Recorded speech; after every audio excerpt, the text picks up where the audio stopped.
प्रिय व्यूअर नमस्कार, मैं पंकज सिंह अपने चैनल समाधान है पर आपका हार्दिक अभिनंदन करता हूं। दोस्तों, मैं यह वीडियो इस उद्देश्य से लाया हूं ताकि आप खतौनी संबंधित सामान्य जानकारी बिल्कुल आसानी से सरल शब्दों में प्राप्त कर सकें। इसी क्रम में हम जानेंगे कि खतौनी क्या है, खतौनी में कौन कौन से विवरण उल्लेखित होते हैं, खतौनी में खसरा संख्या और खाता संख्या के क्या मायने हैं। इसके साथ ही साथ हम जानेंगे कि खतौनी में उल्लेखित क्षेत्रफल जो हेक्टेयर में दिया हुआ होता है उसे कैसे डिसमिल, कट्ठा और वर्ग फुट में बदलेंगे। दोस्तों, ये जानकारी प्राप्त करना तब अहम हो जाता है जब आप किसी भी जमीन को खरीद या बिक्री कर रहे होते हैं। साथ ही साथ आप स्वयं की जमीन की जानकारी प्राप्त करना चाहते हो ताकि आपकी जमीन सुरक्षित और विवाद मुक्त रह सके। आइए प्रत्येक बिंदु को समझते हैं और समाधान की तरफ आगे बढ़ते हैं। दोस्तों, खतौनी एक प्रकार का अधिकार पत्र होता है जिसके आधार पर आप भूमि धारण करते हैं, जिसमें भूमि धारण करने वाले का संपूर्ण विवरण उल्लेखित होता है और इसके साथ ही साथ भूमि का भी विवरण उल्लेखित होता है। भूमि के क्षेत्रफल, भूमि का प्रकार, ये सारे बातें उसमें उल्लेखित होती हैं। आइए एक डेमो के तहत हम ये समझने का प्रयास करते हैं कि खतौनी में कौन कौन से विवरण हैं और इसे कैसे हम सामान्य जानकारी के रूप में इसे हम कैसे देखते हैं। सबसे पहले यहाँ पर ग्राम का क्रमांक दिया हुआ होता है, फिर उसके बाद ग्राम का नाम, फिर तहसील, फिर जनपद और फसली वर्ष यहाँ पर दिया हुआ होता है। फसली वर्ष यानी 6 वर्षों के बाद खतौनी जो है संशोधित और परिवर्धित हो जाती है। जो भी आदेश इसको प्राप्त हुए रहते हैं इसमें ऐड कर दिए जाते हैं और 6-6 वर्षों पर ये अपडेट होता रहता है। इसके साथ ही आप ये भी देख पा रहे होंगे कि इसमें कुल जो कॉलम हैं उन कॉलमों की संख्या यहाँ पर 13 दिखाई गई है, जिसमें प्रथम कॉलम में खाता खतौनी क्रमांक संख्या यहाँ पर दिया हुआ है, दूसरे में खाता धारक का नाम दिया हुआ है, उसके पिता का नाम, निवास स्थान दिया गया है, तीसरे में जब से भूमि का अधिकार इन्हें प्रदान किया गया है ये यहाँ पर अंकित किया गया है। इसके साथ ही साथ चौथे कॉलम में खसरा संख्या दिया हुआ है, फिर उसका क्षेत्रफल दिया गया है खसरे संख्या का, फिर खातेदार का जो मालगुजारी सुनिश्चित की गई है वो नीचे आपको यहाँ पर दी गई है कि कितना इस पर लगान लगेगा। इसके साथ ही साथ 7 से 12 तक के आदेश जो भी क्रय और विक्रय किए गए रहते हैं वो यहाँ पर आदेश के रूप में अंकित होते हैं। 13 एक टिप्पणी के रूप में अगर किसी तरह की कोई खास टिप्पणी होगी तो वो 13 में अंकित की जाती है। इस तरह से कुल इसमें 13 कॉलम आपको दिख रहे होंगे। अब आते हैं कि एक एक कॉलम को हम समझने का प्रयास करते हैं कि एक कॉलम में क्या क्या दिया हुआ है। सबसे प्रथम कॉलम में आपको यहाँ पर ये दिख रहा होगा कि खाता खतौनी क्रम संख्या यानी खाता संख्या यहाँ पर दिया गया रहता है। ये खाता संख्या है, ये खाता संख्या है दिया गया है। दूसरे में है कि खातेदार का नाम और पिता का नाम तथा निवास स्थान है। खातेदार का नाम होगा यहाँ पर, जैसे यहाँ पर बांसदेव, और उनके पिता का नाम भागीरथी दिया हुआ है। इसके साथ ही साथ निवास स्थान, अगर चूंकि उसी गांव के रहने वाले हैं जहां इनकी जमीन है इसलिए यहाँ पर निवास ग्राम लिखा हुआ है। लेकिन अगर किसी दूसरे गांव के रहने वाले अगर होते, चाहे किसी दूसरे स्थान के अगर वासी होते तो वहां पर उस स्थान और उस जगह का जिक्र होता। अब आगे के यानी 3 नंबर के कॉलम में आप देख रहे होंगे कि भौमिक अधिकार प्रारंभ होने से यानी 1386 फसली से इस भूमि को अधिकार काश्तकार को दिया गया है। इसके साथ ही साथ आप चौथे कॉलम में देखेंगे कि इस खाता संख्या से यानी 482 से आप देख रहे हैं कि 3 गाटा यानी खसरा संख्या यहाँ पर अंकित किया गया है। 3 गाटे इससे अटैच हैं, ये इसको खसरा संख्या कहा जाता है, जिसमें 1149 है, 1151 दिख रहे हैं और इसके साथ ही साथ 1166 मी है। यहाँ मी का तात्पर्य है मिल जुमला, यानी एक ही घाटे के अंतर्गत कई सारे लोगों का कब्जा है, इसलिए इसमें मी लिखा हुआ है। अब आगे के क्रम में ये देख रहे हैं, आगे के क्रम में हम ये देखेंगे कि यहाँ पे घाटे का क्षेत्रफल उसके ठीक सामने लिखा हुआ है, यानी खसरे संख्या का जो भी क्षेत्रफल है वो ठीक सामने लिखा हुआ है और वो हेक्टेयर में लिखा गया है। यानी 1149 मी का यहाँ पर क्षेत्रफल हेक्टेयर में लिखा गया है, फिर 1151 का लिखा हुआ है, फिर इसके साथ ही साथ 1166 का यहाँ पर अंकित किया गया है। इस तरीके से आगे बढ़ने के क्रम में हम देखते हैं कि यहाँ पर कुछ 7 से लेकर के 12 में आदेश चढ़ाए गए हैं। ये आदेश कैसे हैं? ये आदेश वही होते हैं जो व्यक्ति भूमि इसको धारित करता है, इसमें से अगर किसी तरह की वो भूमि को बेचता है तो बेचने के क्रम में ये यहाँ पर आदेश चढ़ाए जाते हैं। जैसे कि आप देख रहे होंगे कि आदेश तहसील वाद संख्या इतना के तहत सूर्यनाथ बनाम बांसदेव क्रेता संख्या, घाटा संख्या भी दिया हुआ है, क्षेत्रफल भी दिया गया है और इसके साथ दिखाया गया कि विक्रेता वासुदेव पुत्र भागीरथी निवास ग्राम का नाम निरस्त करके कितना निरस्त करना है, तो 0.012 हेक्टेयर निरस्त करना है 1149 वाले में से।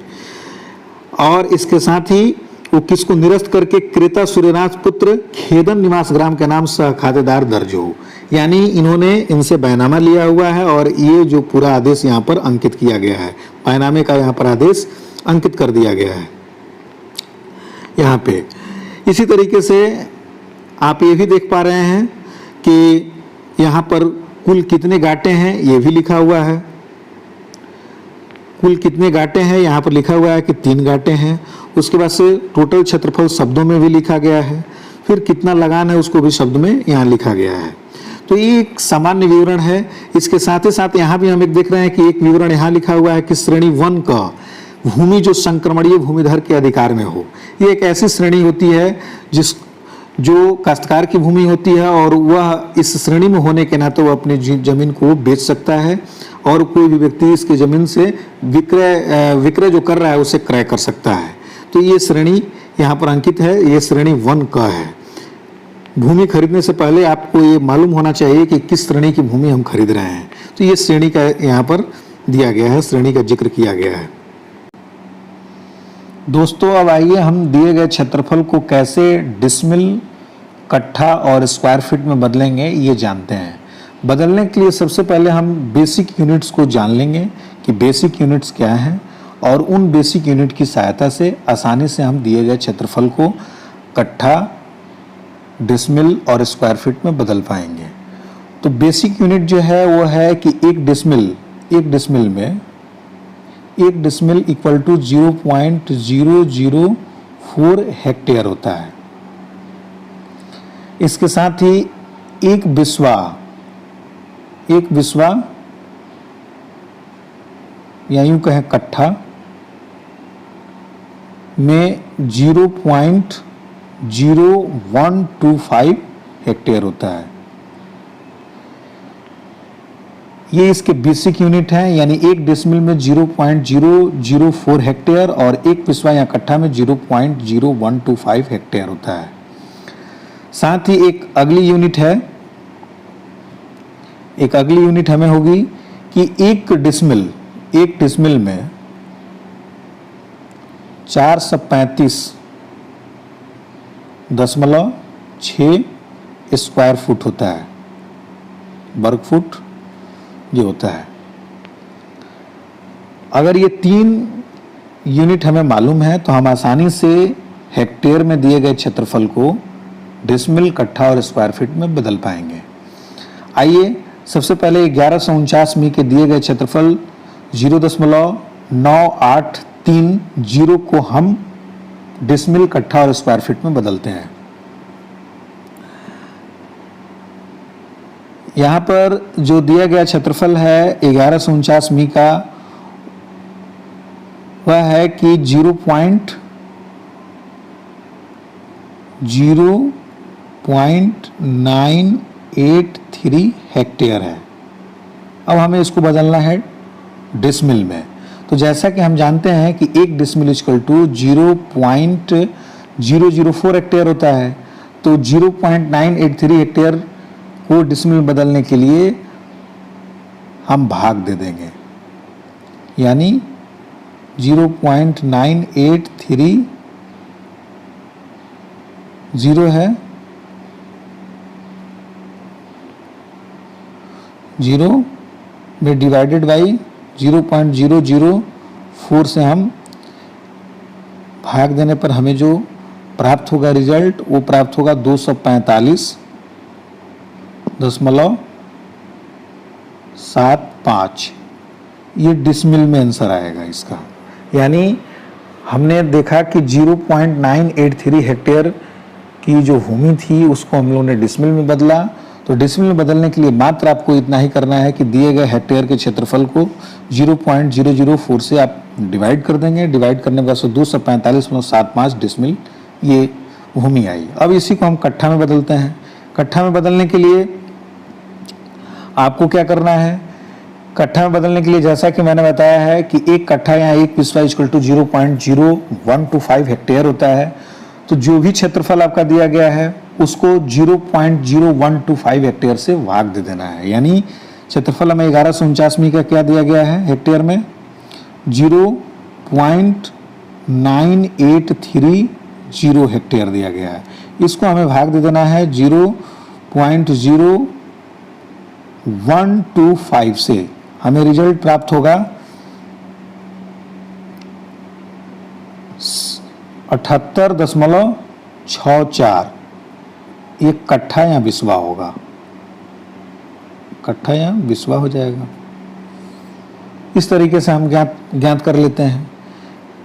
फिर हम अगर हमको ये बदलना होगा स्क्वायर फीट में, तो जैसा कि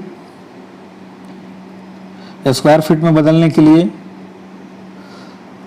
हम लोगों ने 1149 मी के जो क्षेत्रफल हैं 0.983 जीरो को डिसमिल में बदलने के लिए हम क्या किए थे 0.004 से हम लोगों ने भाग दिया था और हमें मिला था रिजल्ट 245.75 हमें मिला था। और चूंकि एक डिसमिल इक्वल टू 435 मतलब 6 स्क्वायर फीट होता है, 6 स्क्वायर फीट होता है। तो चूंकि 245 में 75 डिसमिल है तो 245.75 इंटू 435.6 स्क्वायर फीट का मल्टीप्लाई करेंगे। मल्टीप्लाई करने के बाद से हमें रिजल्ट जो प्राप्त होंगे वह है 107,048 यानी 1,07,048 वर्ग फीट प्राप्त होगा। यानी हम ये देख रहे हैं कि अगर हमको हेक्टेयर में क्षेत्रफल दिया हुआ है, हमको डेसिमल में निकालना है, तो हम क्या करेंगे कि 0.004 से भाग देंगे। कट्ठा या बिस्वा में निकालना है तो हम क्या करेंगे 0.0125 से भाग देंगे। डिसमिल में निकालने पर अगर वर्ग फीट में निकालना है तो चूंकि एक डिसमिल इक्वल टू हम जानते हैं कि 435.6 स्क्वायर फीट होता है। तो इससे हम मल्टीप्लाई प्राप्त रिजल्ट को मल्टीप्लाई कर देंगे तो हमको वर्ग फीट में भी मालूम हो जाएगा। इस तरीके से हम तीनों क्षेत्रफल को निकाल सकते हैं। कुल क्षेत्रफल में भी जो दिया गया है 1.036 इसे भी हम कैलकुलेट करके निकाल सकते हैं। जैसा कि जो कुल क्षेत्रफल दिया गया है 1.0360 यहाँ पर जो दिया गया है इसको अगर हमें बदलना है तो हमें डिसमिल में अगर बदलना है तो 0.004 से भाग देंगे। अगर हमें कट्ठा में बदलना हो तो हम इसे 1.0360 को हम 0.0125 से हम भाग दे देंगे तो हमें प्राप्त हो जाएगा कि कितना बिस्वा या कट्ठा है। इस तरीके से हम बिस्वा और कट्ठा में बदलते हैं। डिसमिल में प्राप्त हो जाने के बाद से क्षेत्रफल हमें डिसमिल में प्राप्त हो जाने के बाद से हमें जो भी प्राप्त हुआ है, चूंकि एक decimal equal to 435.6 square feet होता है, तो जितना प्राप्त हुआ उसमें 435.6 स्क्वायर फीट से मल्टीप्लाई कर देता है, हमें वर्ग फीट में निकल जाता है। इस प्रकार से हम ये जान पाए कि कैसे दिए गए अगर क्षेत्रफल हेक्टेयर में हो तो कैसे हम उसको कट्ठा, डेसिमल या वर्ग फुट में ज्ञात कर पाएंगे। वैसे यूनिट तो बहुत हैं, लेकिन ये व्यवहारिक सबसे ज़्यादा व्यवहार में आने वाले डेसिमल, विस्वा या कट्ठा और स्क्वायर फीट ही होता है। दोस्तों, आशा करता हूं कि मेरे द्वारा दी गई सामान्य जानकारी आप तक पहुंच चुकी होगी। फिर भी अगर कोई प्रश्न रह गए होंगे तो उसे कमेंट बॉक्स में लिखें, मैं उसका उत्तर निश्चित दूंगा। वीडियो पसंद आ रहा होगा तो उसे लाइक करें, अपने दोस्तों तक सामान्य जानकारी पहुंचाने के लिए इसे शेयर करें और साथ ही साथ इसी तरह के सामान्य जानकारी और समस्याओं के समाधान निरंतर देखने के लिए मेरे चैनल को सब्सक्राइब करें। धन्यवाद।